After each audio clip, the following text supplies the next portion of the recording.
Qué placer después de Buen tanto día. tiempo.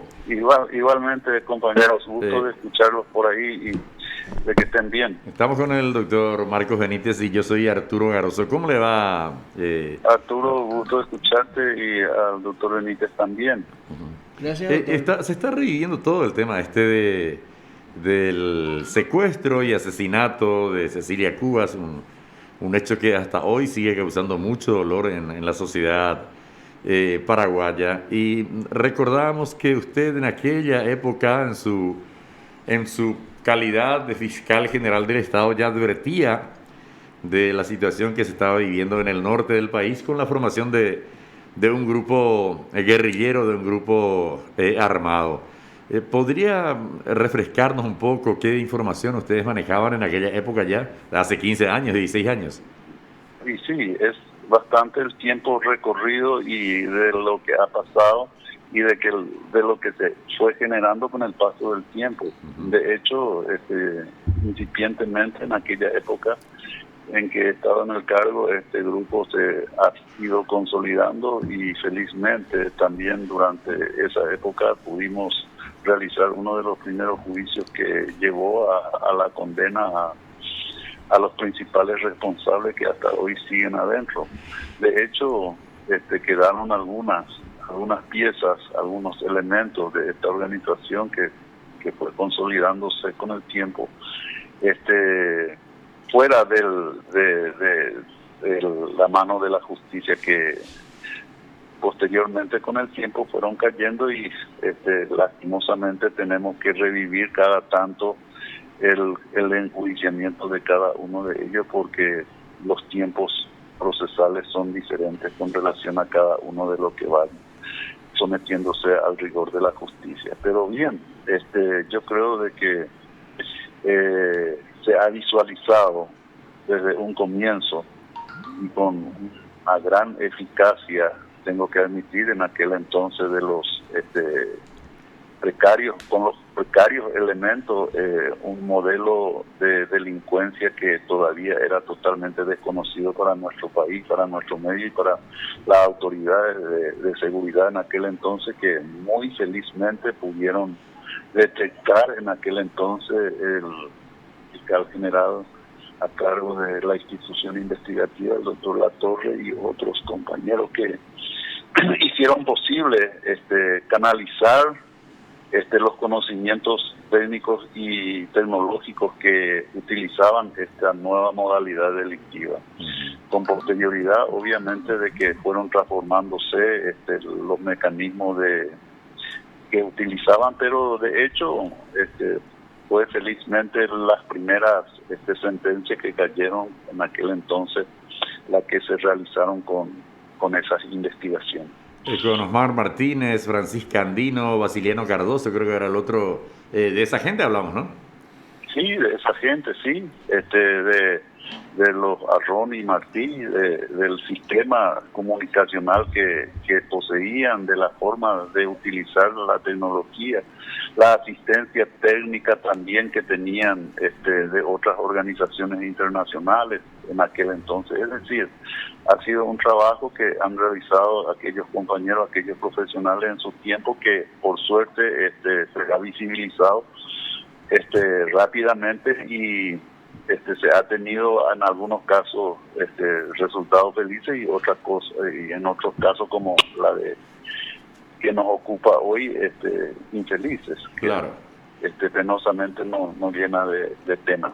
Sí, sí, sí. Y probablemente las autoridades políticas de aquella época no dimensionaron el peligro que representaba aquel pequeño grupo de delincuentes, de criminales, ¿no? Alcides Oviedo, Carmen Villalba, los demás integrantes del después ya autodenominado Ejército del Pueblo Paraguayo a partir del 2008 y ya comenzaban incluso los asesinatos de policías. Creo que en esa época fueron asesinados dos.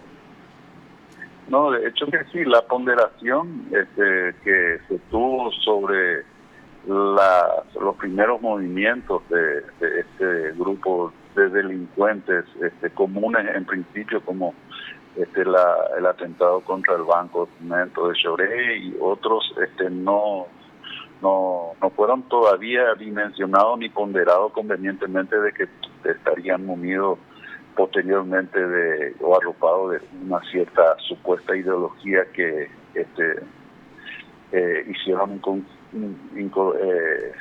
incorporarlo en otras actividades mucho más violentas y mucho más dramáticas como los secuestros. Exacto. Marcos. Incluso la segunda generación y tercera generación de este grupo armado conforman aquellos niños que habrían sido llevados o entrenados en sus comunidades y después llevados al monte, ¿no? Porque hay muchos jóvenes, por ejemplo, el caso de Manuel Cristaldo y Magna Mesa, que no conformaron el primer grupo del EPP, sino se fueron acoplando paulatinamente, eran muy jóvenes ellos también, y hoy son los que están liderando esta banda criminal. Así es, tenemos que entender de que todo se ha iniciado dentro del marco de un movimiento político partidario, Patria Libre, hasta su posterior escisión para poder formar un grupo armado y violento, es decir, todo un proceso que fue acompañado desde muy temprano por las organizaciones encargadas del Estado.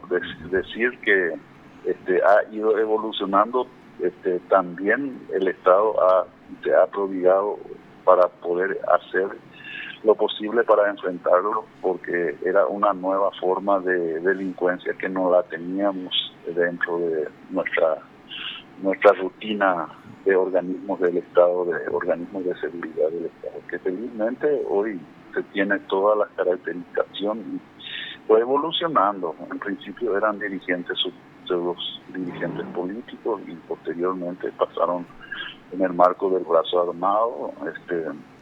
Se tiene inclusive la modalidad con aquel manual de funciones manual de operatividad que fue incautado, en el que se describe total y absolutamente todos los comportamientos que deben realizar los componentes de estas organizaciones. Es decir, hoy tenemos a carta cabal cumpliendo ese manual de procedimiento que fue incautado en algún momento, que se ha hecho público de qué forma deben operar y actuar sus componentes, y que no escapan tampoco de que tengan que ser alistados menores de edad o quienes tengan que ser viabilizados para realizar esas actividades.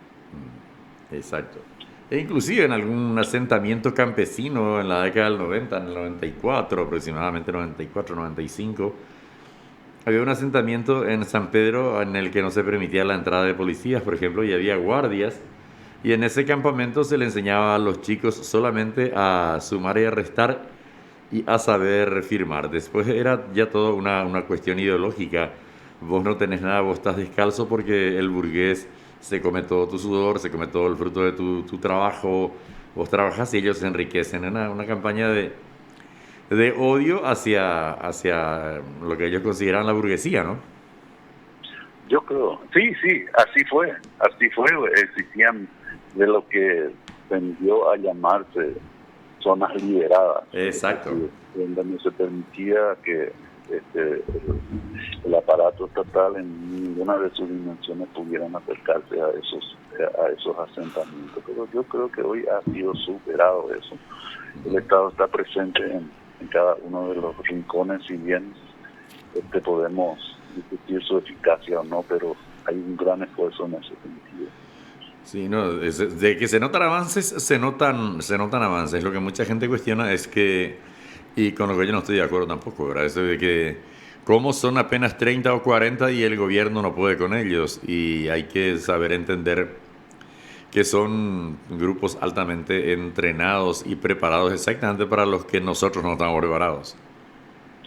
Efectivamente, así es, lastimosamente, y tenemos que seguir en una situación de tener que lamentar pérdida de vidas humanas. Y acá ahora ya siempre es lamentable de que se tenga que dar esa situación, claro, entre paraguayos. Exacto. Doctor Candia Amarilla, muchísimas gracias por estos minutos, por las consideraciones y por remontarnos a aquel tiempo en que nacía este grupo criminal y que se fue consolidando y hoy a 15, 16 años continúa generando mucho quebranto, mucho dolor en la sociedad paraguaya. Gracias por el tiempo. Cuando guste, a las órdenes, un placer. Igual. Usted está escuchando PDS. Era el doctor Rubén Candia Amarilla, ex fiscal general del Estado. Sí, señor. En su época ya